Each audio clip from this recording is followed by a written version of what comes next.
नमस्कार, बहुत स्वागत है आपका न्यूज़ 18 के डिजिटल प्लेटफॉर्म पर। मैं हूं प्रशांत कटारे और मेरे साथ मौजूद है मेरे साथी आनंद से आज बेहद खास मुद्दे पर हम फिर बात करने वाले हैं। मसला वही है ईरान का। ईरान में 20वां दिन हो गया है, लगातार गृह युद्ध जैसे हालात बने हुए हैं।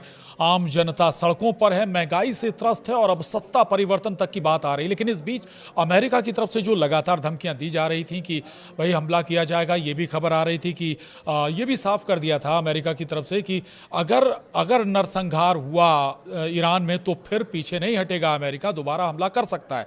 एक बार इससे पहले परमाणु संयंत्रों पर अमेरिका हमला कर भी चुका है। लेकिन अब तमाम तरह की बातें भी निकल कर आ रही हैं कि क्या वाकई हमला होगा या फिर बातचीत का भी जिक्र हुआ था, फांसी का जिक्र आया था, फांसी टल गई थी दुकानदार की जिसको लेकर पूरा बवाल था, गिरफ्तारियां भी रुक गई थी, ये भी कहा जा रहा था। अब जो एक नई खबर आई है उस पर जरूर हम समझने की कोशिश करेंगे। आनंद, जो सबसे ताज़ा अपडेट है, लेटेस्ट अपडेट है, वो ये है कि जो ट्रंप हैं, डोनाल्ड ट्रंप हैं, उन्होंने ईरान में बात की है। किससे बात हुई है, क्या बात हुई है और उस बातचीत के बाद अब क्या इम्पैक्ट होगा इस पूरे घटनाक्रम में, थोड़ा समझाएं। बिल्कुल, देखिए ईरान में जिस तरीके से प्रदर्शन चल रहा है वो प्रदर्शन अब 220 शहरों में फैल चुका है। लगातार मौतों की संख्या बढ़ रही है। इस बीच क्या है कि ट्रंप अब क्या चाह रहे हैं? ट्रंप चाह रहे हैं कि अमेरिका अटैक ईरान पर न करे, बातचीत से समस्या का समाधान निकाला जाए।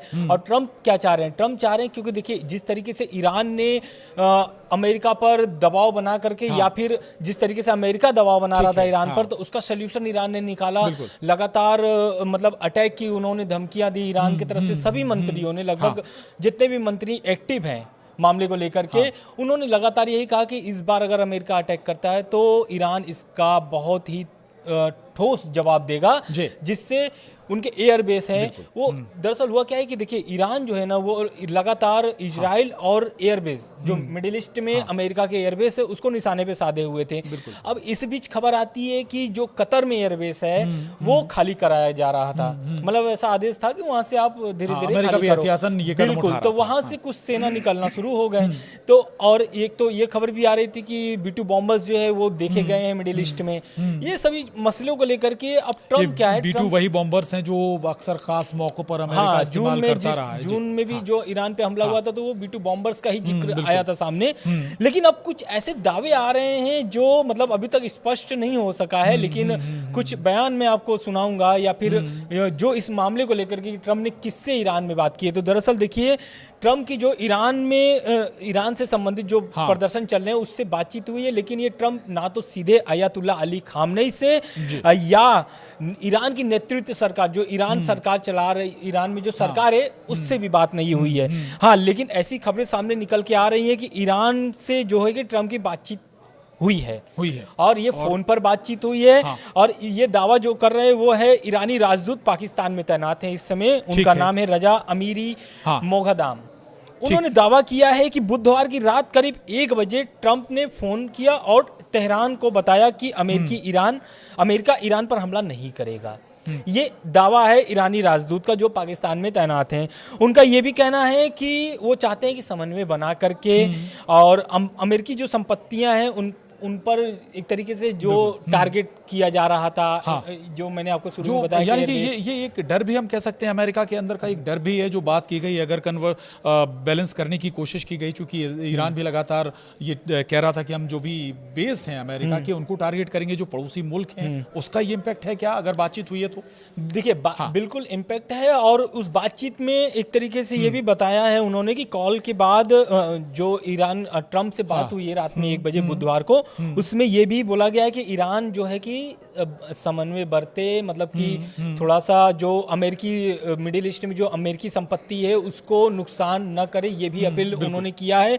साथ ही इस फोन कॉल के बाद ईरान की क्या एक्शन होता है, ईरान सीधे मतलब इस पर क्या होता है कि प्रदर्शनकारियों की जो फांसी रुक जाती है, टाल दी गई है फांसी। दूसरा ये है कि जो हवाई क्षेत्र थी उसे भी खोल दिया गया है। तो इस कॉल से तो ये समझ में आ रहा है कि ईरान जो है कि ईरान भी बातचीत करने के लिए तैयार है। एक ये 4 दिन पहले भी ये खबर आई थी, ईरान के जो विदेश मंत्री हैं अब्बास अराक्ची, उन्होंने भी बयान दिया था। उन्होंने बोला था कि हम बातचीत करने के लिए तैयार हैं, लेकिन ईरान के सम्मान में बातचीत करने के लिए तैयार हैं। और ये बातचीत है क्या, ट्रंप क्या क्या चाहते हैं ईरान से? ट्रंप चाहते हैं कि फिर से परमाणु वार्ता शुरू हो जाए। परमाणु वार्ता शुरू होने से एक फायदा ये होगा ट्रंप को कि ट्रंप अपने तरीके से फिर से जो प्रतिबंध लगे हुए हैं ईरान पर, अगर ईरान से बातचीत हो जाती है और वो बातचीत अगर सफल होती है अगर, तो कहीं ना कहीं इसमें ट्रंप अपना फायदा खोजेंगे और खोज भी रहे हैं। यही कारण है कि ईरान पर लगातार वो दबाव बना रहे हैं। उसके बाद एक खबर सामने और निकल के आती है, वो निकल के ये आती है कि जो अमेरिका हमला करने का पूरा एकदम प्लान बना चुका था, उसको अचानक कैसे अमेरिका ने मतलब रोक लिया या फिर अचानक कैसे उस पर बदलाव कर दिया। हुआ क्या कि जो मिडिल ईस्ट के 4 देश हैं ना, जो अरब देश जो हैं, सऊदी अरब, कतर, ओमान, तो ये जो देश है ना, मिस्र है, तो ये जो देश है, ये इन लोगों ने क्या किया है कि एक तरीके से ट्रंप पर दबाव बनाया है, प्रेशर बिल्डअप किया। और वो एक तरीके से कूटनीतिक तरीके से इस हमले को रोकने का प्रयास किया है, जो अभी आप देख रहे हैं वर्तमान स्थिति। नहीं तो जिस तरीके से एक हफ्ते पहले खबर आ रही थी, ऐसा लग रहा था कि अभी हमला कर देगा अमेरिका। लेकिन अब क्या है कि इन 4 देशों ने जो है ना, ये भी मुस्लिम देश हैं और ये नहीं चाहते कि मिडिल ईस्ट में ऑलरेडी 3 साल से लगभग 2.5 साल 2 साल से तनाव की स्थिति बनी हुई है, वाले हालात हैं। अब वो नहीं चाहते। अच्छा, थोड़ा सा ये ठीक है, आप ये पूरा अपने डिटेल बताया, थोड़ा सा ये भी बताइएगा। व्लादिमीर पुतिन ने भी बताया जा रहा है कि इजराइल और ईरान के राष्ट्रपति से बात की, ये क्या कन्वर्सेशन है? दूसरा, इसमें इस पूरे घटनाक्रम का क्या इन्वॉल्वमेंट है? क्या ईरान को व्लादिमीर पुतिन ने साफ कर दिया कि उनके साथ वो पूरी तरह से खड़े रहेंगे, अडिग रहे ईरान, पीछे ना हटे? इजराइल से भी अगर कन्वर्सेशन हुआ है तो इजराइल से पुतिन का क्या कन्वर्सेशन, ये भी थोड़ा समझें। देखिए, पुतिन क्या है कि पहले एक खबर ऐसे सामने निकल के आती है कि पुतिन ने जो है कि ईरान के जो राष्ट्रपति हैं मसूद पेजेश्कियान, उनसे उनकी बातचीत हुई है। और किस विषय पे बातचीत हुई? बातचीत ये हुई है कि वो जो अभी ईरान में प्रदर्शन चल रहे हैं उस मामले को लेकर के बातचीत किए हैं और वो चाहते हैं कि मध्यस्थता, बिल्कुल रूस जो है कि ईरान और अमेरिका के बीच जो तनाव है उसको कम करने के लिए वो पुतिन जो है मध्यस्थता करने के लिए तैयार है। वो मध्यस्थता मतलब दोनों से जो बातचीत डायरेक्ट अभी नहीं हो पाई है, जैसा कि ईरानी जो राजदूत हैं पाकिस्तान में तैनात, उनके इस बयान से तो सामने निकल के आ गया कि बातचीत हुई है। बिल्कुल बातचीत होने के बाद ये सामने आया है।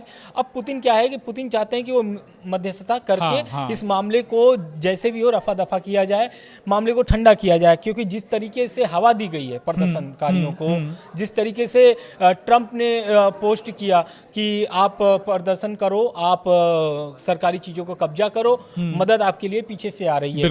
और इधर आपका जो रेजा पहलवी हैं, वो अमेरिका में अभी निवास करते हैं, अभी अमेरिका में रह रहे हैं, उन्होंने भी हवा दिया इस प्रदर्शन को।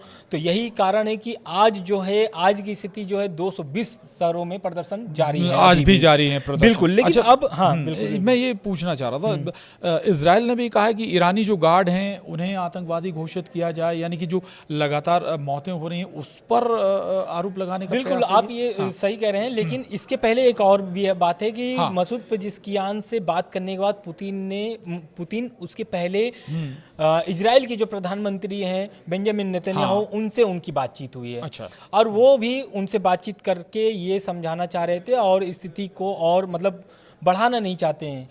पुतिन का कहना है कि जो भी मसला है आप उसको बातचीत करके समस्या का समाधान निकालो, क्योंकि हमले से कुछ भी नहीं होला। क्योंकि पुतिन भी जान रहे 3 साल से रूस यूक्रेन का युद्ध चल रहा है, लेकिन अभी भी कोई भी ऐसा मतलब सामने रास्ता सोल्यूशन नहीं निकल रहा है। तो उसके बाद अब इजराइल का जो है कि नेतन्याहू का क्या बयान आता है। नेतन्याहू ने ट्रंप से फोन पर बातचीत की है। बिल्कुल। उन्होंने ये अपील किया है कि ईरान पर हमला टाल दिया जाए। बिल्कुल। तो कहीं ना कहीं ये सामने मामला आ रहा है। ईरान और अमेरिका का जो युद्ध वाला मामला था वो तो अब खत्म हो चुका है फिलहाल। लेकिन कुछ ऐसे दावे भी सामने आ रहे हैं। दावे क्या हैं? दावे ये हैं कि जो अमेरिकी सीनेटर हैं वो क्या कह रहे हैं? वो कह रहे हैं कि जैसा लोग कह रहे हैं कि ट्रंप हमला नहीं करेंगे, तो ट्रंप हमला रद्द नहीं किए हैं। ये चीज खास करके ध्यान रखना होगा। किया गया हो। अगर ईरान अपने रवैये में बर्ताव नहीं लाता है, चेंजेस नहीं लाता है, तो ट्रंप ऐसा नहीं है कि वो रद्द कर चुके हैं, नहीं कर चुके हैं। वो चाहते हैं कि बातचीत से समस्या का समाधान निकाला जाए। और अली खामनेई भी यही चाहते हैं। यही कारण है कि जो विदेश मंत्री हैं ईरान के, अब्बास अराक्ची, उनका ये बयान आता है, क्योंकि कहीं ना कहीं जो भी ईरान फैसला लेता है वो खामनेई साहब के विरोध कभी भी नहीं लेता है। खामनेई साहब जो बोलते हैं उसको ही लेकर के ये लोग सामने लेकर के आते हैं बयान। आज था शुक्रवार और जुम्मे की नमाज थी, उसमें भी बहुत सारे ऐसे चीज़ें बोली गई हैं जो कहीं ना कहीं प्रदर्शनकारियों को या फिर ये कह लीजिए कि हाँ। नकेल कसा जाए या फिर प्रदर्शनकारियों को डराया जाए, कुछ ऐसे वहां पर भी किए गए हैं। बिल्कुल। अच्छा, तो अभी भारत में भी जो ईरानी दूतावास है उसने अमेरिका पर निशाना साधा है। एक तरफ ये बातचीत, ये भी कहा जा रहा है कि भाई ट्रंप ने फ़ोन पर बातचीत की, अब दूसरी तरफ ईरानी दूतावास, ये किस तरह से, मतलब ये हम पीछे नहीं हटेंगे ना पीछे हटें, ये भी ईरान मैसेज देना चाह रहा है क्या? दरअसल हुआ क्या है कि भारत में जो ईरान के दूतावास हैं उनका बयान जारी हुआ है और सीधे सीधे उन्होंने बोला है कि अमेरिका पर सीधा हमला बोलना है। मतलब वो सीधे बोल रहे हैं कि अगर अमेरिका इस तरीके का रवैया अपनाता है, क्योंकि दबाव की राजनीति जब तक ट्रंप नहीं छोड़ेंगे, ईरान भी बाज नहीं आएगा, क्योंकि ईरान ऑलरेडी बहुत सारे प्रतिबंधों से झेल रहा है। आर्थिक स्थिति उनकी, रियाल गिर चुके हैं, रियाल तो इतनी स्थिति खराब है कि उनकी करेंसी कौड़ी की भाव हो चुके हैं। तो वो ईरान के जो एक तरीके से अधिकारी हैं वो ये चाहते हैं कि ट्रंप जो है कि थोड़ा ढिलवाई करें, ईरान के प्रति थोड़ा सा रवैया नर्म रखें, क्योंकि ईरान जिस परिस्थिति में है, लगभग 20 दिन से अगर प्रदर्शन चल रहे हैं तो आप सोचिए क्या हालात होंगे। 220 शहरों में प्रदर्शन हो रहे हैं, तो कहीं ना कहीं प्रदर्शन जारी। बिल्कुल। एक क्वेश्चन आपने और कहा था कि जो ईरानी गार्ड्स को आतंकवादी घोषित करने का, ये इजराइल का है। तो इजराइल ने दरअसल विदेश के जो मंत्री हैं, विदेश मंत्री इजराइल के जो हैं, उन्होंने यूरोपीय संघ की शीर्ष राजनयिक एक क्लास और या फिर ये कह लीजिए कि बातचीत हुई है उनसे सीधी, उनमें उन्होंने ऐसी मांग रखी है कि ईरान की बेचैनी बढ़ सकती है, मतलब ईरान की जो है कि वो परेशानियां बढ़ सकती हैं।